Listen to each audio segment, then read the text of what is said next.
Hello there, and welcome to the 4th day of Squatchmas. Now, if you haven't already, grab your snackage, because it's time to start.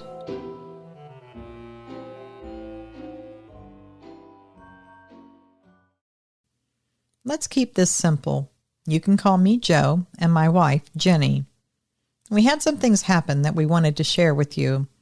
Actually, our neighbor was here and experienced something rather terrifying. These things happen near Christmas, so keep this for your Christmas program if you'd like. I don't want to say exactly where we live because it's a very small place and I run a business in town.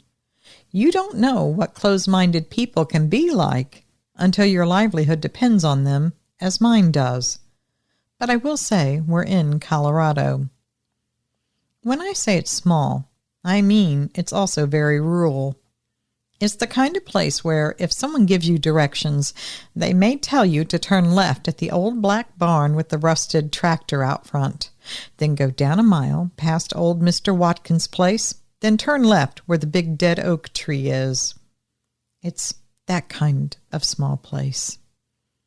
Our place sits on the shoulder of a long hill outside of town, pasture sloping down to a shallow creek, then back up to a thick woods of a good size. Back then, we ran a small beef enterprise as well on our land.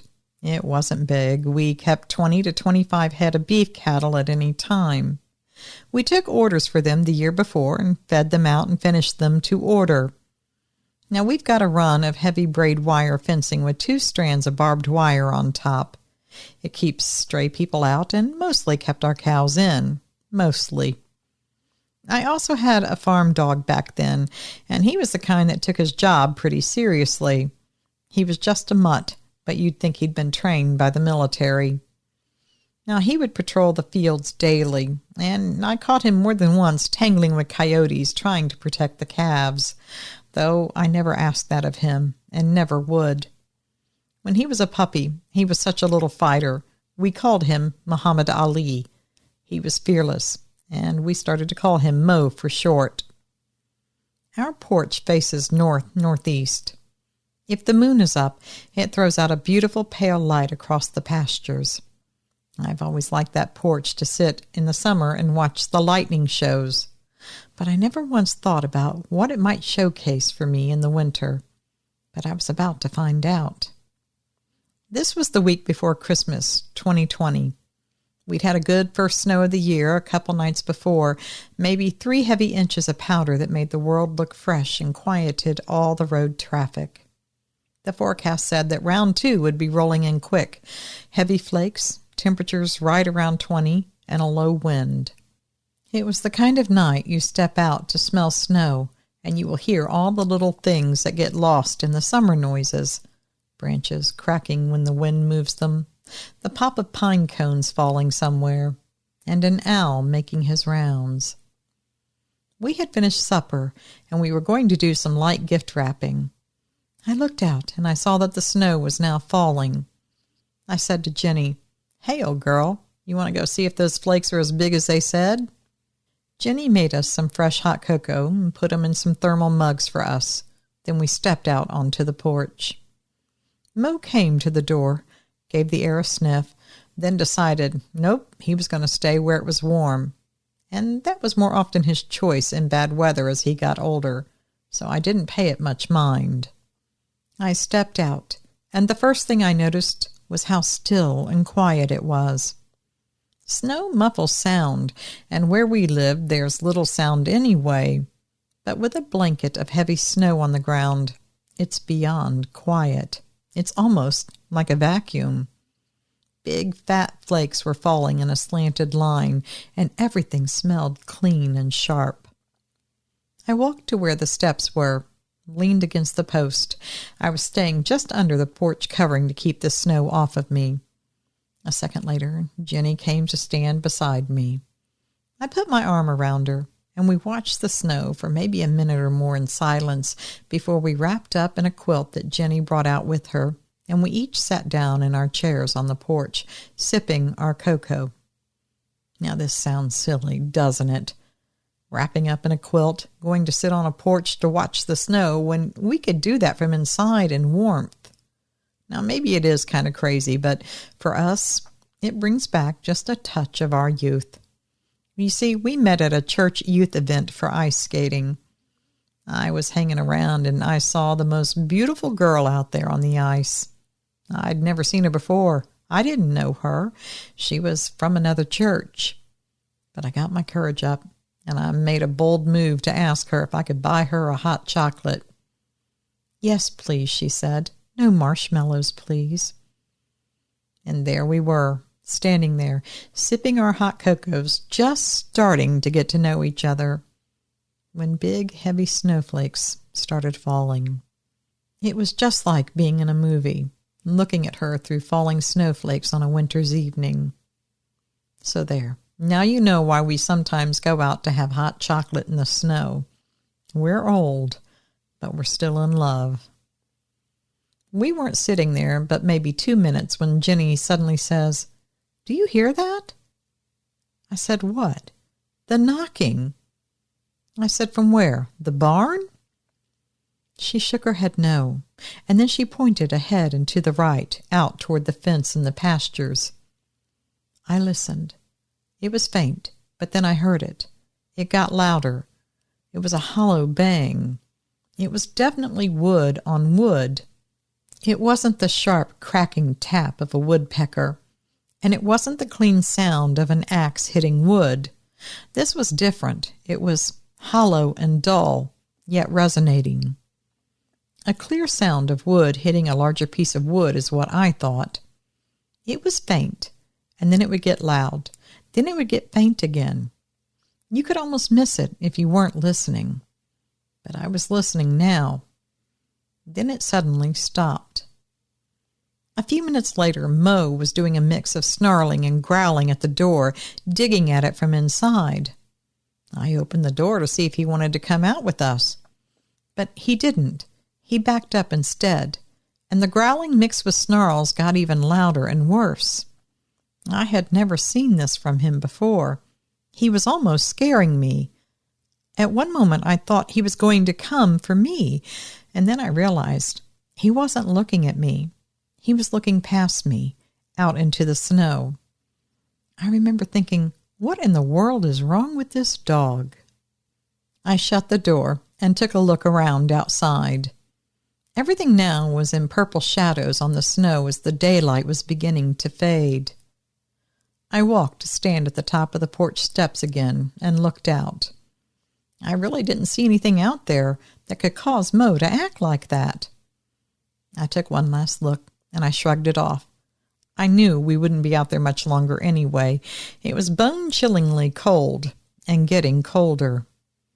I moved 1 foot to turn to go sit back down when I saw something dark streak across from the far right side of the fence, go across part of the pasture, behind the barn off to the left, which concerned me, and then I saw it come out the other side, and it went on until it cleared the fence all the way across the pasture.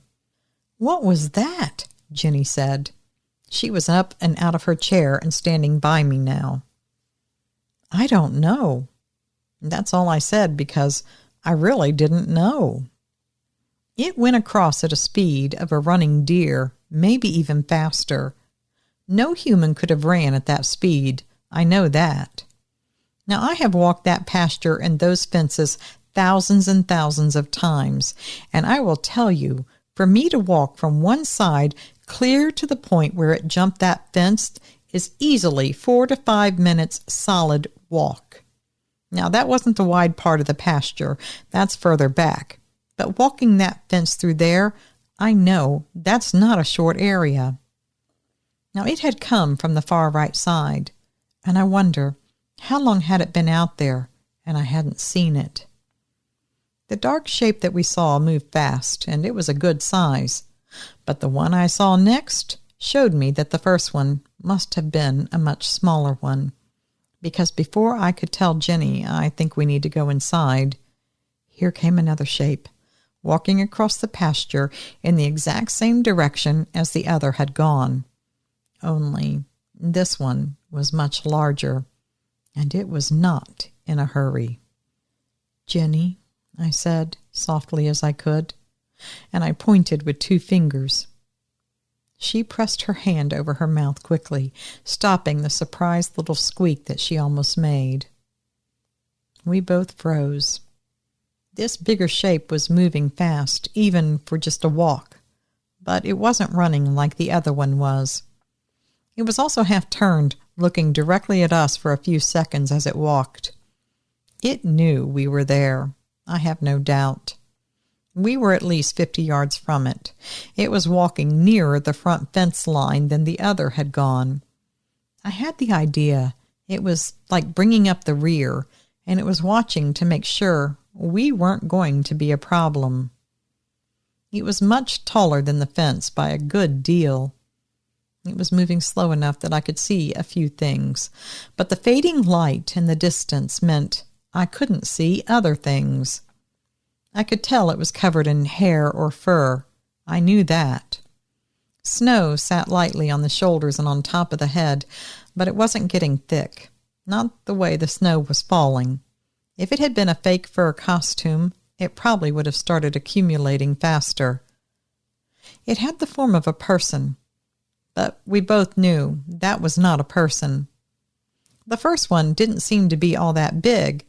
This one was much bigger. I'm not guessing the height when I tell you it was 7.5 feet tall. The next day, we set a pole out there and I marked off the height with ribbons. We kept moving the ribbons until we found one that looked about right as we stood there on the porch. And the one that looked right was 7.5 feet off the ground. The darkness of the creature was a very sharp contrast to all the snow around it, even though the light was fading. I clearly saw the swinging of the arms. I saw the snow between the legs as it walked. I saw the head set down on a thick chest, kind of the way a high school kid looks with all of its football padding on. The shoulder muscles didn't look like muscles, not like ours. They ran a little higher and made the neck look short or missing altogether. The head had a slope to it, not a sharp cone, but it was noticeable against the snow behind it. From the side profile, I could see the face was much flatter than a man's. And a bigger shock was coming. Behind it, a few steps back and a little to the right, there was another shape. Less than half its height. And if you've ever watched kids trying to keep up with their dad, that's what it looked like. It matched the pace, but with a hop step, and it did a little bit of a run to catch up to its dad, and it had to keep hop-stepping to stay near it. The little one never looked at us, but the big one, he was really giving us the eye, and I have every reason to believe it was a male. We stood there in what I can only call a stunned silence. Jenny had a hand curled on my sleeve, tight. In the space of that 1 second, I had dozens of thoughts, but none of them are clear enough that I can tell you today exactly what they were. We watched them for the space of maybe 2 minutes or so until they got over to the other side and went over the fence. The big one grabbed the little one by its arm and just swung it over like a rag doll, but it didn't seem to hurt the little one at all. "Joe," Jenny said, finally finding her voice, "I think we should go in now." "In a second," I said. "Look," and I pointed. The big one came back to the fence at the far end of the field. It stood there at the fence. It was more than 100 yards away, but I believe from the shape and outline of it, it was looking our way. It stood in that silent way for a while, a dark, looming shape.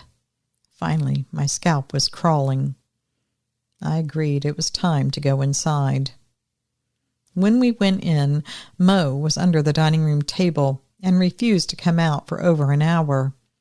It hit me then why Mo had acted the way he had. I told myself that I would pay attention to him if he ever does that again. That night, the snow came down hard and heavy, giving us more than it said it was supposed to according to the forecast. The snow was so deep it filled in all the prints from the previous evening. You couldn't even see an indentation. Our house has Christmas lights on it, and I always outline the front of the barn so people can see it from the road. A couple times I got in from town really late after work and went out to care for the cows, and I felt like I was being watched. You know, that scalp crawling sensation. After that, I never went out there without a gun on me after seeing them in the pasture. I knew what they were, but nowhere could I find information that I trusted on whether or not they were dangerous, and I wasn't taking any chances. I always made sure the barn was locked up tight. Now, the barn does have electricity inside it, and there are some lights inside, but there aren't any electrical outlets to plug things in. I guess when the barn was built in the 1950s, electricity itself was a luxury to have in the barn just for lighting, and they didn't do anything more like outlets. So, for the Christmas lights, I ran a heavy-duty outdoor-grade extension cord setup from the barn to the nearest outlet on the back of our house. Now, that meant that I was stringing together over 500 feet of cord, and that means multiple cords hooked together. I never had a problem with them in all the years that I've ran them. Until that year. That year, I kept finding the cords unplugged out in the field. They were pulled apart. I had no explanation for that. I even tied them together and then plugged them in as they show you to do. Something had untied them and unplugged them. We were sitting one night having dinner, and the Christmas lights outside were all on. I was facing the window that looked to the barn. Then all of a sudden, everything went black out there. The lights were just out on the barn. It was about 7 p.m., but that's midnight dark in the winter hours. I stepped outside against Jenny's protests. I shined a spotlight all around, not that it went that far out, and I did not go into the pasture. But that spotlight lit up a couple 100 feet from me. I was shining it back and forth when out of nowhere came a brick hurled right at me. I barely moved in time. It hit the back of our house hard, dinging the wood plank siding, leaving a scar there forever. Jenny came to the door and yelled, asking what was that. She was trying to come out the door, but I was already up the steps pushing her back inside. Right after that brick throw, before Jenny started yelling, I heard the clear sounds of pounding feet running, and they were very close. Every hair on me was standing straight up and feeling like little needle pricks all over my skin. If that was some prank from a kid, well, they did a crack job of scaring 2 grown adults. But the stupid thing is, when I walked out there, I had my shotgun with me. It was broke open and hanging on my left arm, but the shells were in there. All I had to do was snap it shut. Any kid in that area would have seen that shotgun, and kids around there are raised on guns. I do not believe they would have thrown a brick at an armed man. Now, I knew exactly where that brick came from. When we moved in years before, there had been a very old brick outdoor barbecue grill. The kind you used to see in the 50s, right? Well, it was probably wonderful at once, but when we moved in, it was crumbling and old. So we dismantled it. We used a lot of the brick on other projects around the farm, but we still had a stack of quite a few leftovers behind the barn. It was definitely one of those bricks. Now, all this time, I was checking the cows to make sure nothing was bothering them. And as far as I'm aware, those cows were never bothered in any way. Now, we had planned to drive to Colorado Springs to spend Christmas with our daughter, our son-in-law, and grandchildren, and the other children and grandchildren who would come there for the holidays. As such, I had made plans with a good neighbor I trusted to come and care for the cows for the days that we would be gone. Now, they've helped me out 4 years before that. I paid them for their time, and they made sure everything was done right.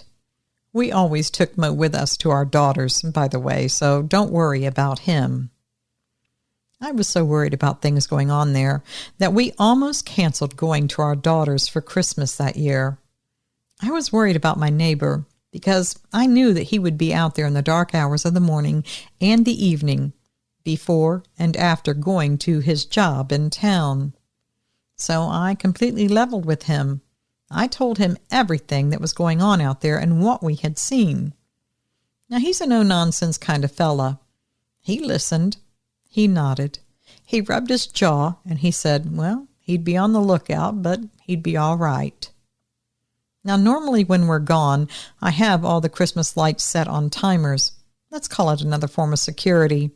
First thing thieves look for are houses that stay dark, especially at Christmas. I didn't know how that would work with the cords being pulled apart all the time, though, but I did warn my neighbor. So we went to our daughter's as usual, but I called my neighbor every day that we were gone. First night, right off the bat, he said that he drove up and everything was dark. There were no lights on at the barn. He goes out. He traces to the unplugged part, ties it back up, and plugs it back in. He goes inside the barn. He's with the cows when he realizes the outside lights were now off again. You could see them through some of the upper cracks between the boards inside. He said he was looking at that, and then he heard feet pounding and running around the barn. Being a no-nonsense kind of fella, he wanted to know who or what it was. He was carrying a gun, and he said he listened and followed as the feet went around the outside of the barn again. He gauged when they would be by the front of the barn corner, and he stepped out of the barn just when the foot sounds were coming around the corner to the front. He was pretty shook up. He said it looked like a big black freight train was barreling down on him. He quickly backed up inside the barn, but he didn't have time to close the barn door behind him. Those big old doors take a lot of work. He said he stood there, and that big black creature came to a stop just outside the open door. He saw its breath coming out white in the cold air, he said. It was breathing hard. All he had on him was a 9mm, which he thought would be enough for anything he would encounter out there, thinking it was most likely somebody pulling a prank. But he wasn't feeling too good about that 9mm being enough to deal with what he was looking at. He was being very careful on the phone as he told me all of this, and I knew him well enough to know he was more than a little shook up about it. But he said it stood there for probably half a minute, looking in at him. He said it was also taking time to look around the inside of the barn. He said he saw its eyes look at him, then shift away quickly to glance around the barn. Then quickly they would go right back to him. And it did that several times. It looked like it was trying to decide if it was safe enough to come in after him or not. Then he said it suddenly took off running, and it was gone. He said from inside the barn he called his son and told him to drive out there, to come through the back pasture gates, drive right up to the barn, light it up with his high beams so he could come out safely. I don't know quite what he told his son on the phone, but his son did as he requested, then drove him down to his truck by the house. The next 2 nights he came out with his son, everything lit up, and they drove out all the way to the barn, whereas previously he used to like to walk out to the barn. I almost called it quits early at my daughter's when I heard all of that. I almost told Jenny it was time to go home, and I wouldn't have blamed my neighbor one bit if he'd told me to shove it, he's not going back out there. But he insisted he was fine with it, long as his son went with him, and he told me to enjoy my time in Colorado Springs. So now my neighbor had seen it too. We weren't crazy.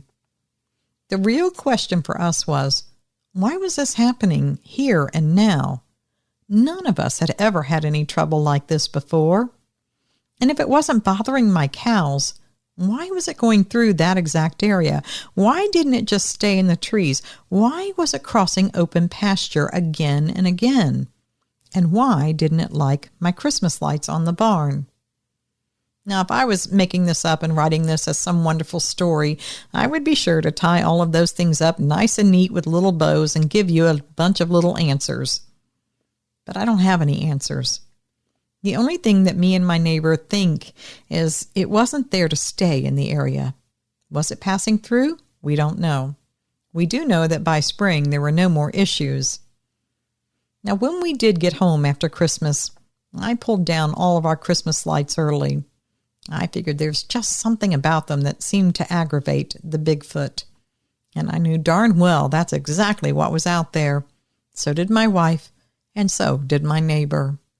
We do kind of think that we figured out something about the wood knocking we heard. We think they were knocking on our fence posts, and it seemed to be a way of saying, "We're coming through." And now that message wasn't for us, we don't think, because there was another snowy evening that we heard those knocks. We went to the big window and we watched from inside a dark room as a smaller Bigfoot once again went right across the pasture from right to left, just like the first time, only it wasn't going at breakneck speed. The biggest difference was from the left side, there came what I believe might have been a female Bigfoot. It was the one and only time we think we saw her. It was bigger than any of the small ones, but not as big as the male. Now the female came out, met the little one, and waited for the next small one to come across, just like any mother would. And the whole time the male was standing at the far right fence line and only started to cross when the second little one was over the fence and about halfway to the female. They all met up together and walked behind the barn, then back over the fence to the trees on the other side. I think that knocking was a way of saying, "Look out, here we come," but I think it was also to signal the female to look for them. But it's just a guess. Now, once I knew there were Bigfoot out there, I never once let Jenny go back out to the barn unless I was with her. Truth is, we sent all those cattle that year to be processed. We fulfilled the next year's orders, and we shut down our beef business. Part of it is we were just getting too old for it, and we've got more than enough in retirement set aside, and my business in town still does all right. I didn't want to keep going out to that barn in the darkness of winter. That was the real story. I paid close attention to Mo, too, and whenever he acted like he did that first night, I made sure we stayed in the house, but it only happened 3 more times. Mo is gone now, and I really don't know if Rusty, our new dog, will alert us or not. There were many other small things going on around that time all over that farm and at various neighbors' properties, and we did see them a couple more times, but a farther distance. I never had the type of encounter that my neighbor had with them, and I am thankful. By all accounts, it sounded terrifying. But none of that changed the unsettling creep of fear that pervaded our property that year. I didn't relax for at least a year after last sighting them.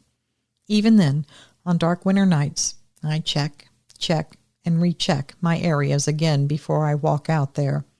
And I always carry a gun with me outdoors. Sometimes a shotgun, but always my Desert Eagle is with me. I bought that for myself down in Colorado Springs that Christmas after the phone call with my neighbor. I am thankful I did not experience that terror that my neighbor did, but I take no chances around here. My neighbor is also vigilant. Me and Jenny still are here, though, and we have the lights out on the house and the barn again this year. I don't know what Bigfoot had against those Christmas lights on the barn, but it must have been something. I hope you don't mind the jumblediness of this. I tried to remember it all in order and put it down that way, but I might have gotten it all wrong. Well, be careful, everyone. Merry Christmas to you all from snowy Colorado. You know what? Sometimes Bigfoot leaves behind more questions than answers, and I think this is a clear case of that. I guess we'll never know why it didn't like those lights. All right, folks, listen, that's it for the 4th day of Squatchmas. Tune in again tomorrow for the 5th day of Squatchmas. And until then, be sure to keep your mugs full of cocoa. Don't eat too many cookies. And keep an eye on those outdoor lights, would you? Oh, and always remember, absence of proof is not proof of absence. Thanks for listening.